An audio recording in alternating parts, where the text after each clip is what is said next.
Hey, how's it going everyone? Welcome back to Keeping Fish Simple. So in today's video, I'm going to be giving you obviously a list of 10 of the easiest plants you can keep in your aquarium. Now, this isn't going to be a ranked list, this is just going to be a list of 10 really easy plants to take care of. I'm going to give you a little bit of information about each plant, but basically this video is to inspire you to get some ideas for your tank, and especially if you're a beginner. This is going to be an awesome list for you because you're going to learn a bunch of information about different plants that you can keep in your aquarium that will make this hobby as enjoyable as possible. Now, there's a lot of aquarium plants that you can get in the freshwater aquarium hobby. There's a lot of aquarium plants that need a lot of CO2, and there's some plants that need pretty much none. There's a lot of aquarium plants that need a lot of attention and really expensive equipment, and there's obviously a bunch that need very minimal equipment and very low maintenance. So today I'm going to give you the list of the low maintenance, low equipment, cheap to keep plants. So let's get this video started. So first up on my list is Java Fern. Now I keep Java Fern in this aquarium up here. Java Fern's a really easy to take care of plant. It has a beautiful display of long, thin leaves, and it grows on wood. So it's not a substrated plant, and basically that's what you do. So you can buy some rubber bands, or you can glue it with some aquarium glue, and it sticks to the piece of wood or whatever, and it actually grows on that. And it's really easy to keep plant, and it grows in shrubs, and it creates beautiful displays like that in my angelfish aquarium. So next up on the list is Anubias. So I keep Anubias as well in the top aquarium over there, and Anubias has rounder, waxier leaves, and they're very smooth looking.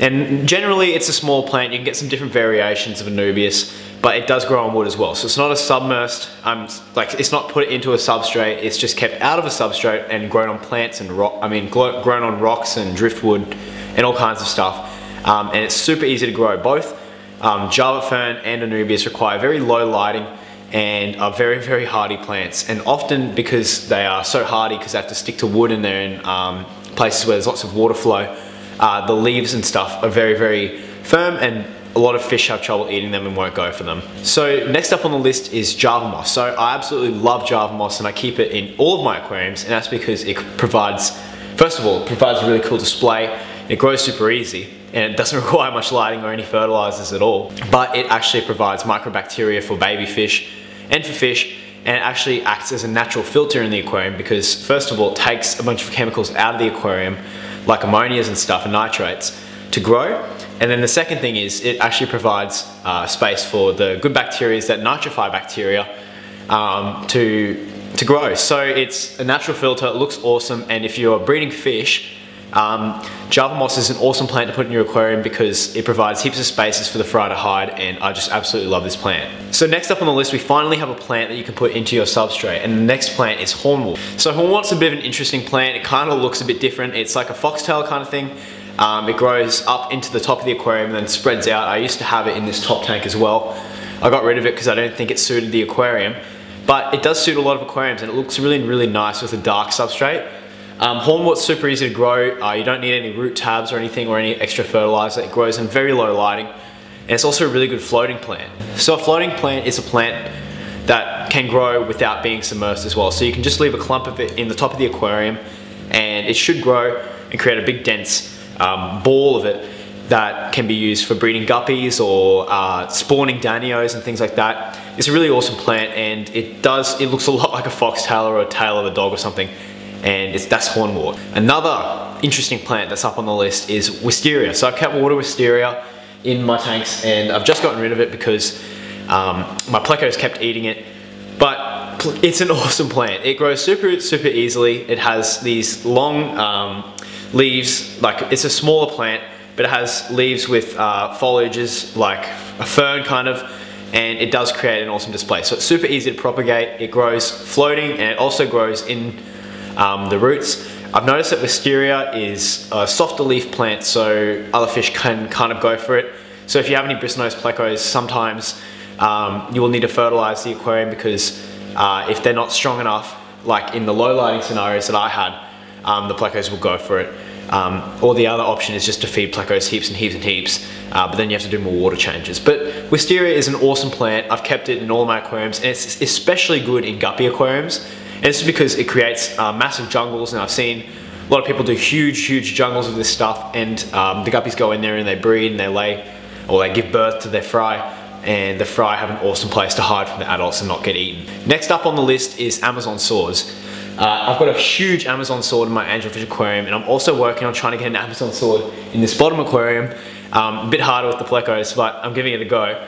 Amazon swords grow only submersed, and they grow huge, these fern like plants, like the one you can see behind me, and they actually do end up spreading out and sending out shooters that go up, and they can grow more in carpet aquarium.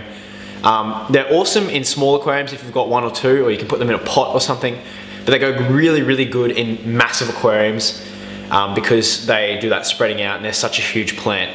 So if you have angelfish, I definitely recommend keeping a sword, first of all because the angelfish will be able to lay their eggs on it, and the actual shape of it really suits the shape of the angelfish as well. I think they really complement themselves well. An Amazon sword is also a very easy plant to take care of. It's a it's a plant that you just put into your soil and it'll grow regardless of how much lighting it needs. How much lighting you have, or the fertilizers in your aquarium.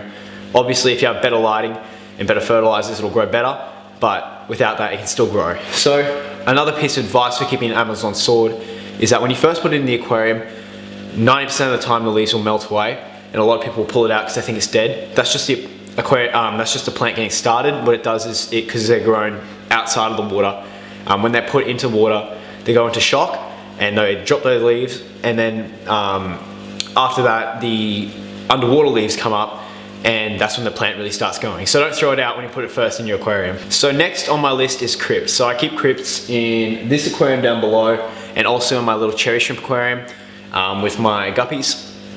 Now you can get crypts in pretty much every single fish store.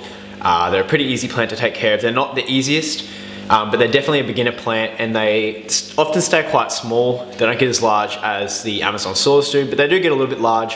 Some of the Wendii kinds of breeds and all that kind of stuff. But they do provide a really nice carpeting sort of mini Amazon sword feature. And there's different colors you can get. You can get red ones, you can get green ones. World's yours. So next up on the list is Alodia. So Alodia is often given to beginners in pet stores because it's super easy for people to grow in their ponds, and the aquarium stores seem to love to sell it because everyone wants to buy it. Personally, in my opinion, I don't think Alodia is a beautiful plant. It looks okay, but it's super easy to take care of, and a lot of people put it with goldfish because it goes well in cold water. It can float, it can be stuck into this substrate. A lot of fish do eat it, and it's definitely a beginner plant, but I don't know too much about Alodia. It's a good aquarium plant for goldfish, and I've seen it in plenty of goldfish aquariums, but that's about it. I've never put it in my aquariums. Another one of my favorites that's on this list is Bacopa. So Bacopa is kept in this aquarium up here, and in my bottom guppy tank. So it grows in the soil. It's a super easy plant to take care of. There's not much other notes I can give you. I remember that when I first started in the aquarium, my first plant that I ever kept was Bacopa, and what I did was I put it in the aquarium, and it was okay. It was growing pretty well. It grows without fertilizer and great lighting. I had a little blue planet aquarium. It wasn't too flashy, but I remember I bought some fertilizer and I put that in the water, and within weeks it was a huge jungle of Bacopa everywhere. So if you want a plant that looks really cool, it's a long stalky plant with small rounded leaves, and it goes really good in pretty much every aquarium. And if you keep it in bunches up in the corners of aquariums, I think it looks really cool because it sprawls over the top of the tank and kind of does that floating display without being a floating plant. So the final plant on this list is a plant that I haven't seen in many lists, and it's jungle val. So jungle val is a long grassy plant that you can keep in all aquariums, and it grows with runners like the Amazon swords do, and it's a huge grassy plant that creates a really awesome background display. So it does the same as the Bacopa and kind of comes over the top of the aquarium, and you can trim it down and it grows better, but it definitely needs low lighting. It's a substrated plant, and it's super easy to take care of in your aquarium. So if you guys want to check that out as well, that's a really awesome plant. And I've also noticed it goes really well with plecos because they don't seem to go for it because it's too thick and waxy for them to get to. Anyways, that pretty much sums up the video, guys. Thank you so much for watching. I really appreciate it. If you guys are enjoying these videos, please leave a like down below and subscribe to the channel, and I'll see you in the next video.